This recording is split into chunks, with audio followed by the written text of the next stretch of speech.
ఒక భక్తుడు కంచి మఠంలోనికి ప్రవేశిస్తూ తూలుతూ తడబడుతూ కింద పడిపోబోయాడు. అతని అవస్థ చూసి అక్కడ ఉన్నవారు పట్టుకున్నారు. అయినా అతను నోట్లో నుండి రక్తం కక్కుకున్నాడు. అక్కడ ఉన్నవారు భయపడిపోయారు. అక్కడ రేగిన కలకలం పరమాచార్య స్వామి వారి చెవులను చేరింది. వారు ఒక పరిచారకుని వంక చూసి ఎందుకు అంత అలజడి అక్కడ అని అడిగారు. మఠం మేనేజర్ మహాస్వామి వారితో ఎవరో భక్తుడు రక్తం కక్కుకున్నాడు అని చెప్పారు. మహాస్వామి వారి మేనేజర్తో అతని దేవురు ఎక్కడి నుండి వస్తున్నాడో కనుక్కోమన్నారు.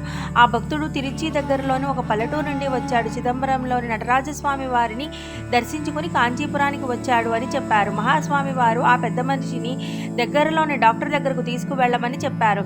రక్తం కక్కుకున్నాడు అని విన్న వెంటనే డాక్టర్ గారు హేమోరేజ్ వల్ల ఇలా జరిగి ఉండవచ్చు, హాస్పిటల్లో చేర్పించమని సలహా ఇచ్చారు. ఈ విషయం మహాస్వామి వారికి చేరవేశారు.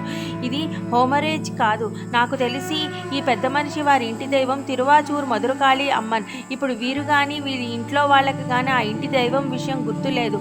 ఇప్పుడు కూడా వీరు అమ్మవారిని భక్తితో కొలవడం లేదు. కంచి కాళికాదేవికి పూజ చేసి ఇతనికి ప్రసాదం ఇవ్వండి. ఇతను చిదంబరంలోని తిల్లైకాళి అమ్మవారిని దర్శించుకోకుండా ఇక్కడికి వచ్చాడు. ఇది తప్పు కదా. అంతేకాకుండా కాళీదేవి వారి ఇంటి ఆరాధ్య దైవం. మరి అటువంటప్పుడు కాళీదేవిని భక్తితో కొలవాలి కదా అని అన్నారు. అతని ఆరోగ్యం బాగుపడిన వెంటనే చిదంబరం వెళ్ళి కాళీ అమ్మవారిని దర్శించుకోవాలి. వైద్యులు చెప్పినట్టు ఇతను అధిక రక్తపోటుతో బాధపడుతున్నాడు. అందుకే రక్తం కక్కుకున్నాడు. కావున అతనిని తిండిలో సాధ్యమైనంత వరకు ఉప్పు తగ్గించాలి అని మహాస్వామి వారి సూచనలు ఇచ్చారు. కాంచీపురం కాళీ అమ్మవారి దేవస్థానం నుండి కుంకుమ తెచ్చి ఆ పెద్ద మనిషి నుదుటిపైన రాశారు. అతని శ్రీమఠంలోని హాల్లో పడుకోబెట్టారు. పరమాచార్య స్వామి వారు చెప్పినట్టు తరచుగా అతనికి చల్లని నీటితో కొంచెం కొంచెం తాగడానికి ఇచ్చారు. రాత్రి అతను హాయిగా నిద్రపోయాడు. మరుసటి రోజు ఉదయం అతను మామూలుగా సంభాషించాడు. రాత్రి విశ్రాంతి వల్ల అతను కొంత ఉత్సాహంగా కనపడ్డాడు. ఆయన మహాస్వామి వారి వద్ద ప్రసాదం తీసుకొని మేనేజర్ గారికి ధన్యవాదాలు తెలిపి వెళ్ళిపోయాడు.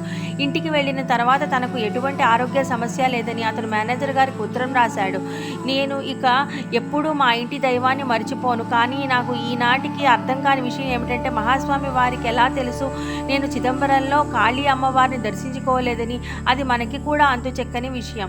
మన ఇంటి దైవం తరతరాలుగా మన చేత పూజించబడుతూ మనల్ని రక్షిస్తున్న దైవం. కొత్త కొత్త దేవుళ్ల మోజులో పడి ఇంటి దైవాన్ని ఎన్నటికీ మరవరాదు. తల్లిదండ్రులు కూడబెట్టిన ఆస్తులు కావాలి, కానీ వారు అర్చించిన దైవం మాత్రం వద్దా అని అన్నారు పరమాచార్య.